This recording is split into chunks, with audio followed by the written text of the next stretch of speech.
रात के 12:37 हो चुके थे। पूरे शहर में सन्नाटा पसरा था, लेकिन पुरानी हवेली जो बरसी से वीरान थी, वहां एक अजीब सी आवाज गूंज रही थी। थक थक थक। आरव, जो हाल ही में उस हवेली में किराए पर रहने आया था, नींद में करवट बदलते हुए बड़बड़ाया, ये कौन है इतनी रात को? वो उठा, दीवार पर लगी घड़ी देखी, 12:37। बाहर झांका, काले कोहरे में कुछ साफ नहीं दिख रहा था। लेकिन फिर वही आवाज दोबारा, थक थक थक, इस बार ज्यादा जोर से। आरव ने टॉर्च उठाई और धीरे धीरे दरवाजे की ओर बढ़ा। जैसे ही उसने कुंडी पकड़ी, टॉर्च की रोशनी झिलमिलाई और बुझ गई। अंधेरे में बस उसकी सांसों की आवाज थी। उसने डरते हुए कहा, कौन है वहां? कोई जवाब नहीं आया। बस हवा में एक ठंडी सी फुसफुसाहट तैर गई। तुमने दरवाजा खोला क्यों? आरव के पैरों तले जमीन खिसक गई। वो झटके से पीछे हटा। दरवाजा अपने आप धीरे धीरे चरररर की आवाज के साथ खुला और सामने बस एक काला साया खड़ा था। अगली सुबह जब पड़ोसी शर्मा जी दूध लेकर आए तो उन्होंने देखा हवेली का दरवाजा खुला था और जमीन पर आरव का मोबाइल पड़ा था, जिसमें आखिरी रिकॉर्डिंग चल रही थी।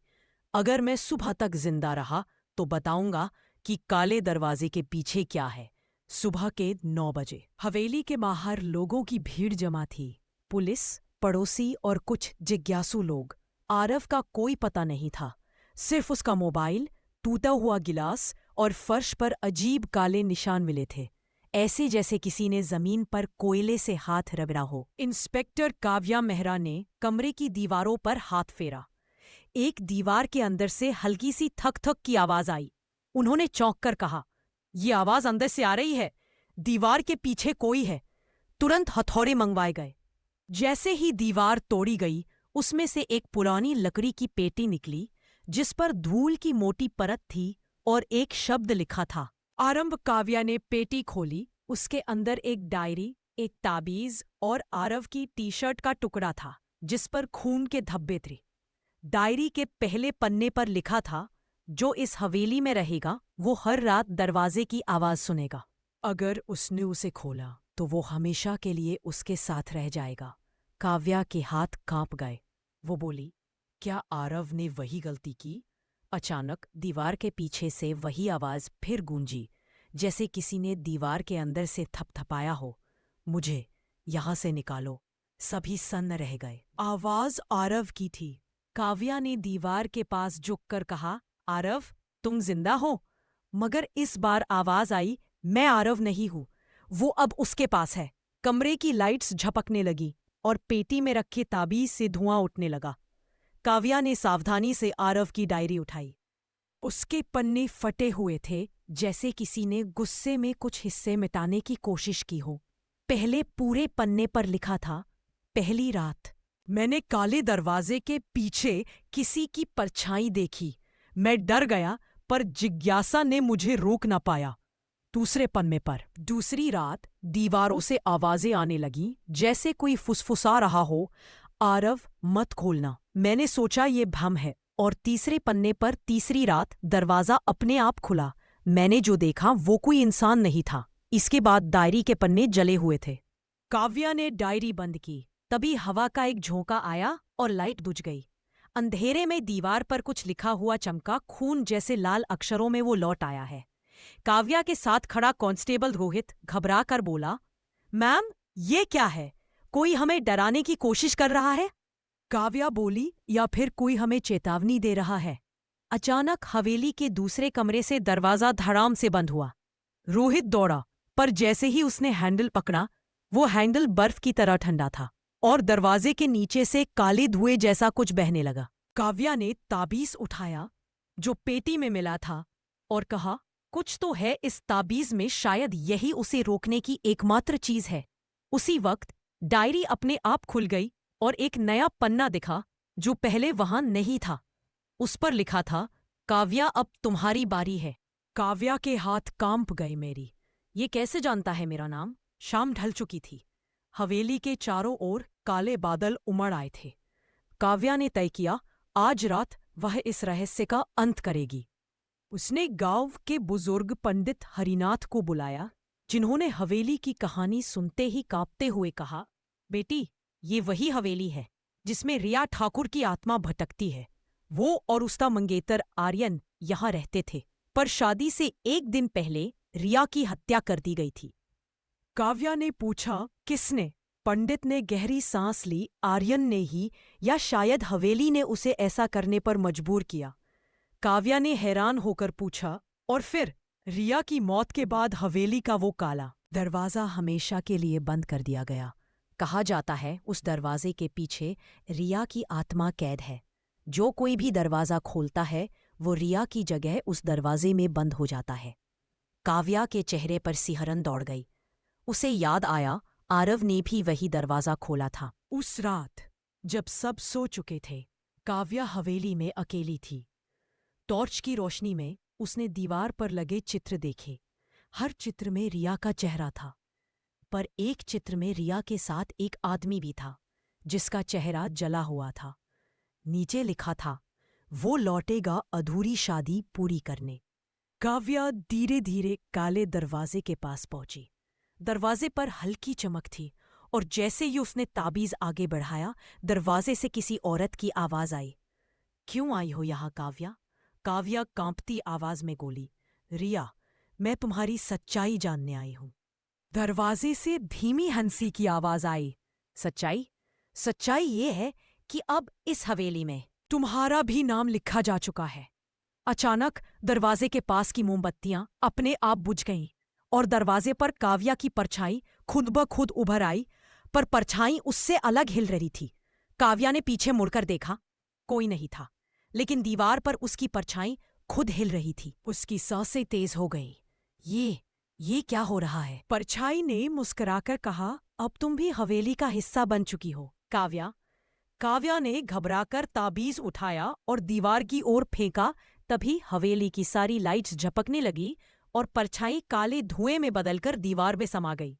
काव्या ने राहत की सांस ली, पर तभी पीछे से किसी के कदमों की आवाज आई, धीरे धीरे पास आती हुई। कौन है वहां?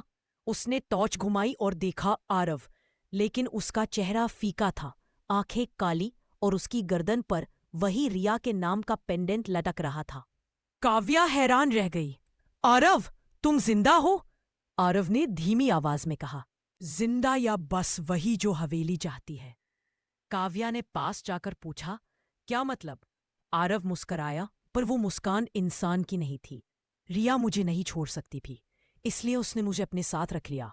अब मैं और वो एक ही है। काव्या पीछे हटने लगी, पर आरव ने कहा, तुम भी देर सवेर हमारे जैसी बन जाओगी। हवेली तुम्हें चुन चुकी है। अचानक दीवार पर फिर वही परछाई उभरी, इस बार 2 परछाइयां, एक आरव की, एक रिया की, और धीरे धीरे तीसरी परछाई बनने लगी, काव्या की। काव्या ने ताबीज उठाया और पूरी ताकत से दीवार की ओर फेंका। धुआं उठा, हवा में चीखें गूंजी, और हवेली हिलने लगी जैसे भूकंप आ गया हो। आवाज आई, तुम बच नहीं सकती काव्या, अब ये खेल खत्म नहीं होगा।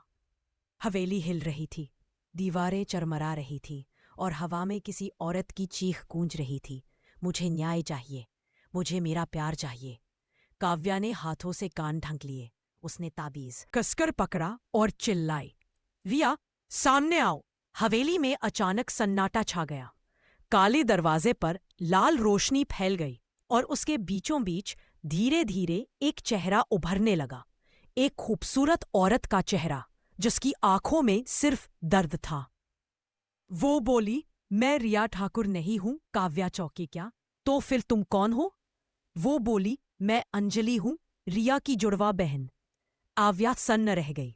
अंजलि ने कहा, लोगों को लगा रिया मरी है, पर असल में मरी मैं थी। आर्यन ने गलती से मुझे मारा, क्योंकि हवेली ने उसे रिया का चेहरा दिखाया था। उसकी आवाज कांप रही थी। मौत के बाद मेरी आत्मा हवेली में बंद गई, और जब कोई यहाँ आता है, मैं उसी के जरिए बाहर निकलने की कोशिश करती हूँ। पर जो भी मेरी मदद करने की कोशिश करता है, हवेली उसे अपना बना लेती है। काव्या के रोंगटे खड़े हो गए। तो आरव वो तुम्हें बचाने की कोशिश में खुद फंस गया। हवेली ने उसे आर्यन का रूप दे दिया। ताकि मैं उसे फिर से देख सकूं और शांत हो जाऊं। काव्या की आंखों से आंसू गिर पड़े। क्या कोई तरीका है तुम्हें मुक्ति देने का? अंजलि ने धीमी आवाज में कहा। हाँ, लेकिन कीमत बड़ी है। किसी को अपनी सांसें देनी होंगी ताकि मैं आखिरकार इस दरवाजे से बाहर निकल सकूं। काव्या ने ताबीज देखा, जो अब गर्म हो चुका था, जैसे किसी आग में तपाया जा रहा हूं। वो बोली, अगर यही तरीका है तो मैं तैयार हूं। दरवाजे से एक ठंडी हवा निकली। अंजलि मुस्कुराई और बोली, सोच लो काव्या, जो भी हवेली को देता है वो कभी पूरा लौटता नहीं। हवेली में मोमबत्तियां अपने आप जल उठी। चारों ओर ठंडी हवा चलने लगी। काव्या काले दरवाजे के सामने खड़ी थी। उसके हाथ में ताबीज था और सामने अंजलि की आत्मा।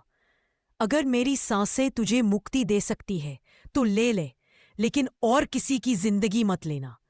अंजलि की आंखों में आंसू चमक उठे। तुम नहीं समझती काव्या, ये हवेली किसी की नहीं, ये मौत की है। ये हर आत्मा से सौदा करती है। आज तुम मुझे बचाने आई हो, कल ये तुम्हें मेरे जैसी बना देगी। काव्या ने दृढ़ स्वर में कहा, मुझे फर्क नहीं पड़ता, सच का अंत होना चाहिए। तभी दरवाजा धीरे धीरे चर्र की आवाज के साथ खुला। अंदर अंधेरा था, पर बीच में एक पुराना आईना रखा था जिसमें कुछ धुंधली आकृतियां नजर आ रही थी। अंजलि ने कहा, यही वो आईना है जहां से हवेली आत्माएं खींचती हैं। अगर इसे तोड़ दो तो मैं आजाद हो जाऊंगी। लेकिन तुम? काव्या ने पूछा। मैं क्या? अंजलि बोली, आईना हमेशा एक आत्मा चाहता है। अगर मैं जाऊंगी तो उसे तुम्हें लेना होगा। काव्या कुछ पल चुप रही, फिर उसने कहा, ठीक है, अगर यही कीमत है तो मंजूर है। उसने अपनी पिस्तौल निकाली और एक ही गोली आईने पर दाग दी। आईना चटक कर टूटा। हवेली में चीखों का तूफान उठा और दरवाजे से धुएं की लपटें बाहर आने लगी। अंजलि की आत्मा रोशनी में बदल गई। धन्यवाद काव्या, तुमने वो किया जो कोई नहीं कर सका। और वह धीरे धीरे गायब हो गई। लेकिन अगले ही पल हवेली में सन्नाटा छा गया और टूटा हुआ आईना खुद ब खुद जुड़ने लगा। उसमें एक चेहरा उभरा, काव्या का। अब हवेली की नई रखवाली कौन करेगी? तुम भोर का समय था। हवेली अब शांत थी, असामान्य रूप से बहुत शांत। सूरज की किरणें टूटी खिड़कियों से अंदर आ रही थीं, लेकिन काव्या कहीं दिखाई नहीं दे रही थी। कांस्टेबल रोहित सुबह हवेली पहुंचा। उसने चारों ओर देखा। फर्श पर सिर्फ ताबीज पड़ा था और दीवारों पर जले हुए निशान। Ma'am, Kavya ma'am. कोई जवाब नहीं। फिर उसकी नजर काले दरवाजे पर गई, जो अब खुला हुआ था। अंदर वही पुराना आईना था, लेकिन अब उसमें काव्या दिखाई दे रही थी। वो मुस्कुरा रही थी, पर वो मुस्कान अजीब थी। रोहित डर के मारे पीछे हटा और बोला, मैम, आप अंदर कैसे? काव्या की आवाज आई। रोहित, मैं अब हवेली की रखवाली कर रही हूं। कोई दरवाजा फिर से ना खोले, वरना जो मैंने सहा है वो सबको सहना पड़ेगा। रोहित की आंखें फट्टी की फट्टी रह गईं। वो चीखा नहीं। मैं आपको निकालूंगा मैम, काव्या ने धीरे से कहा। मुझे निकालने की कोशिश मत करना। रोहित, हवेली अब तुम्हें बुला रही है।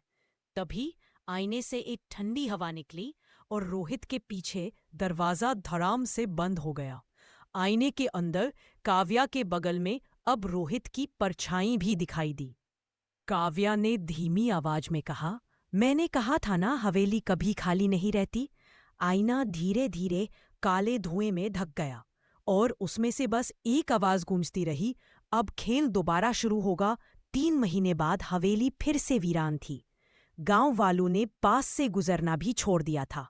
लेकिन एक शाम एक युवक बाइक पर वहां पहुंचा। नाम था रणवीर शर्मा, एक डॉक्यूमेंट्री फिल्म मेकर। वो पुराने श्रापों और रहस्यमयी जगहों पर फिल्में बनाता था। गांव वालों ने उसे चेताया, बेटा, उस हवेली में कदम मत रखना, वहां से लौटकर कोई जिंदा नहीं आया। रणवीर हंसते हुए बोला, अगर डर कर रहूंगा तो सच्चाई कभी सामने नहीं आएगी। रात होने से पहले ही उसने हवेली में कैमरे लगा दिए, लाइट्स ऑन की और रिकॉर्डिंग शुरू की। लेकिन जैसे ही उसने काले दरवाजे के पास कैमरा लगाया, स्क्रीन झिलमिलाने लगी और कैमरे में एक महिला का चेहरा दिखा जो पीछे खड़ी थी। रणवीर पलटा, कोई नहीं। उसने कैमरा चेक किया, फिर वही चेहरा। इस बार वो बोली, तुम भी आए हो हमें आजाद करने? रणवीर का दिल जोर से धड़कने लगा। कौन? आईने में काव्या की परछाई उभरी, पर उसके पीछे अब रोहित भी था। काव्या बोली, मत खोलो ये दरवाजा रणवीर, हवेली अब किसी और को चाहती है। रणवीर घबराकर पीछे हटने लगा, पर तभी दरवाजा अपने आप बंद हो गया। सभी कैमरे बंद हो गए। अंधेरे में बस एक आवाज आई, स्वागत है रणवीर, तुम्हारा इंतजार था। रणवीर ने टॉर्च जलाई और दीवार पर लिखा देखा, काव्या, आरव, रोहित और अब रणवीर। उसे समझ नहीं आया ये नाम पहले से कैसे लिखे थे। क्या हवेली पहले से जानती थी कि वो आएगा? अचानक उसके पीछे कुछ हलचल हुई, आईना चमका और उसमें से काव्या का हाथ बाहर निकला। रणवीर चीख उठा, बचाओ! काव्या बोली, मैं नहीं, हवेली बुला रही है। और रणवीर का शरीर आईने के अंदर खिंच गया। अगली सुबह गांव वालों ने हवेली के दरवाजे पर एक कैमरा पाया जिसमें आखिरी रिकॉर्डिंग चल रही थी। वीडियो में रणवीर की आवाज थी, अगर ये वीडियो किसी के हाथ लगे तो इस हवेली के पास मत आना, ये जिंदा नहीं, भूखी है। हवेली अब पहले से भी ज्यादा डरावनी थी। हर रात उसकी दीवारों से कराहने की आवाजें आती थीं और कभी कभी गांव के लोग कहते, हमने हवेली की छत पर किसी को चलते देखा। 3 दिन बाद एक पुरानी सरकारी जीप हवेली के बाहर रुकी। उसमें से उतरे इंस्पेक्टर सूर्यवीर राणा, जो पुराने अनसुलझे मामलों की जांच करते थे। उनके पास रणवीर की आखिरी रिकॉर्डिंग थी और एक पुराना दस्तावेज जिस पर लिखा था, काला दरवाजा 1892। सूर्यवीर हवेली के अंदर गए, जहां सब कुछ धूल और सन्नाटे से ढका था। लेकिन सबसे अजीब बात, हर आईने पर हाथों के निशान थे। वो धीरे धीरे मुख्य हाल तक पहुंचे जहां वो काला दरवाजा था, अब आधा खुला हुआ। उन्होंने टॉर्च मारी और अंदर झांका।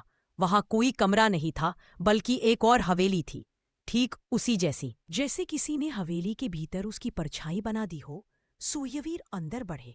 वहां दीवारों पर पुराने चित्र लटके थे और एक पेंटिंग में काव्या थी जिसके साथ लिखा था, काव्या मल्होत्रा, हवेली की आखिरी मालकिन। नीचे एक नोट, जिसने सच्चे प्यार से धोखा किया वही इस हवेली की आत्मा बनेगा। अचानक हवा ठंडी हुई, आईने में रोहित और आरव के चेहरे दिखे।